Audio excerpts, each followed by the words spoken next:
Shalom, selamat malam, selamat berjumpa kembali dalam program My Way. Renungan singkat malam hari ini yang akan membawa kita tidur dalam kasih Kristus.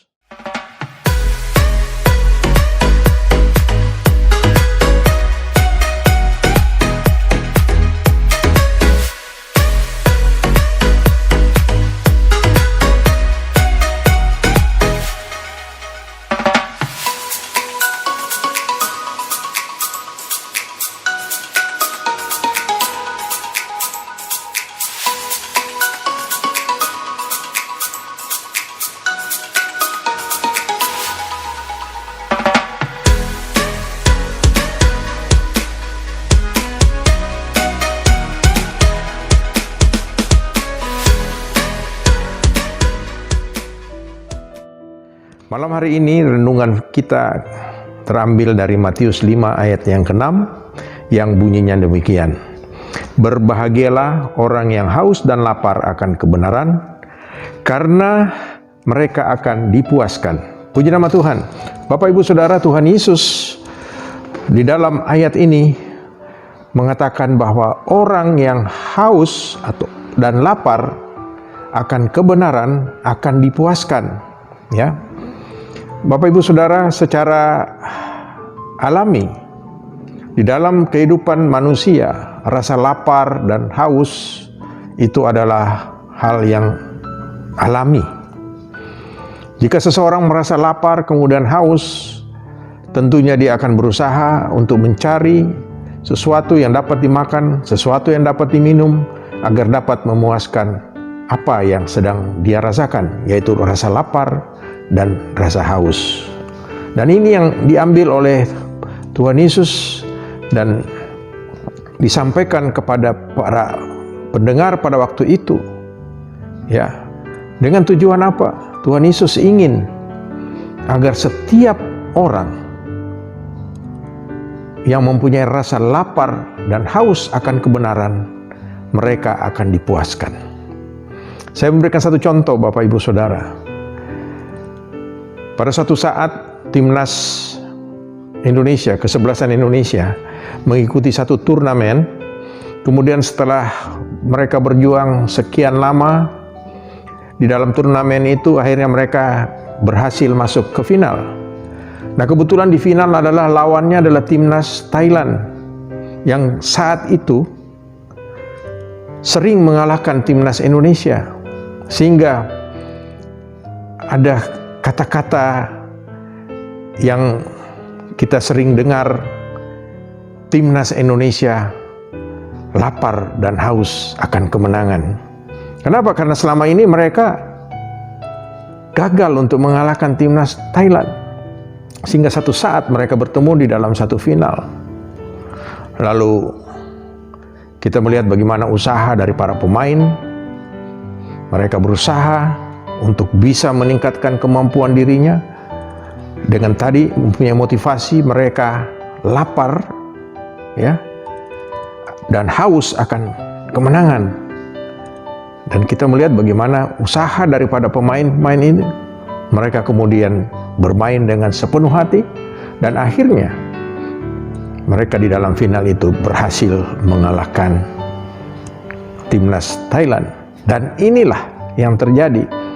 Mereka dipuaskan ya, karena mereka berhasil mendapatkan kemenangan, mengalahkan timnas Thailand, dan terlebih daripada itu, di dalam turnamen itu mereka mendapatkan piala. Ada hadiah yang mereka terima.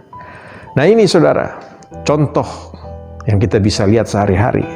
Sedangkan di dalam kehidupan rohani kita, Tuhan Yesus ingin agar setiap kita yang sudah menjadi miliknya, agar kita terus merasakan lapar dan haus akan kebenaran di dalam hidup kita, agar kita dapat mencapai tujuan akhir kita, yaitu sorga.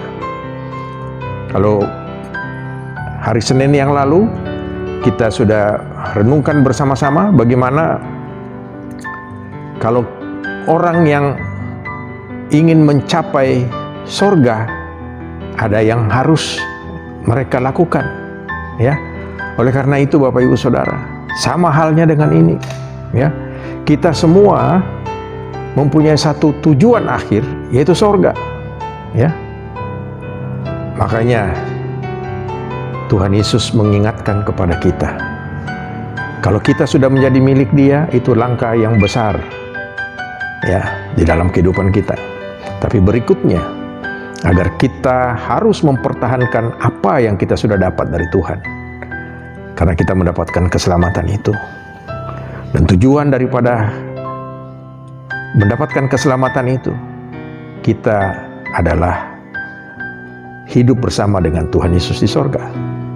Dan ini yang Tuhan Yesus katakan, akan dipuaskan kalau kita lapar dan dahaga, haus, ya, kita akan mendapatkan, ya, dipuaskan kalau kita terus menerus mencari kebenaran itu.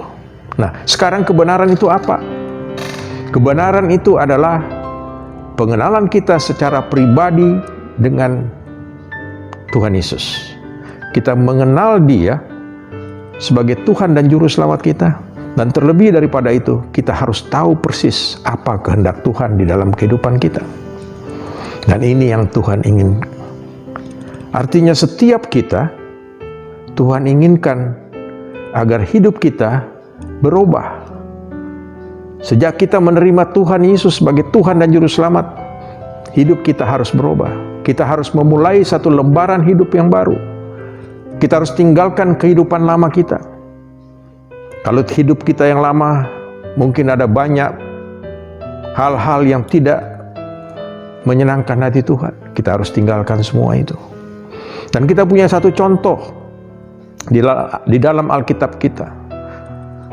Seorang murid Tuhan Yesus yang begitu luar biasa, yaitu Rasul Paulus. Kita tahu bagaimana kisah dari para Rasul Paulus. Pada waktu dia masih bernama Saulus, bagaimana dia menganiaya murid-murid daripada Tuhan Yesus. Dia kejar ke sana kemari, bahkan membunuh mereka. Saudara, tapi apa yang terjadi? Pada waktu Tuhan Yesus menjamah hati daripada Rasul Paulus, Rasul Paulus berubah total. Ya, bahkan Rasul Paulus dengan tegas dia katakan dia sudah berubah, ya. Bapak Ibu Saudara, Rasul Paulus luar biasanya, ya. Kalau tadi kehidupannya ke arah sana, lalu kemudian dia katakan itu sia-sia, lalu dia mulai hidup yang baru dan arahnya berubah, Saudara, ya. Dan kita lihat apa yang dikatakan oleh Rasul Paulus dalam Filipi 3 ayat 13b dan 14 yang bunyinya demikian. Tetapi ini yang kulakukan, aku melupakan apa yang telah di belakangku dan mengarahkan diri kepada apa yang di hadapanku. Ya, jadi dia berubah. Apa yang di belakang dia lupakan. Apa yang sudah terjadi masa lalu dia lupakan.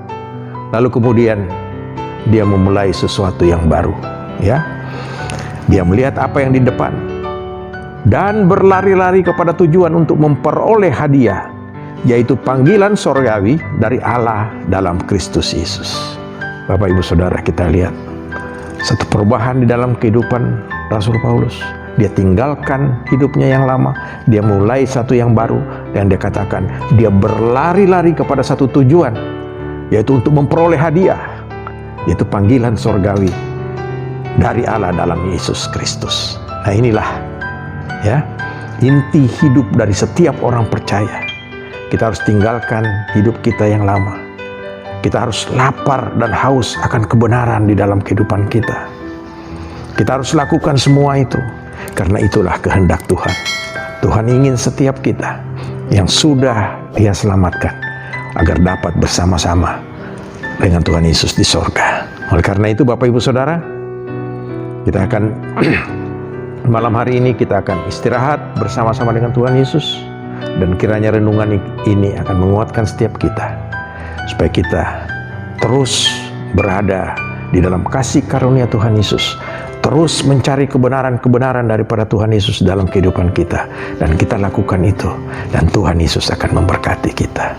Selamat malam, selamat tidur, Tuhan Yesus memberkati. Amin.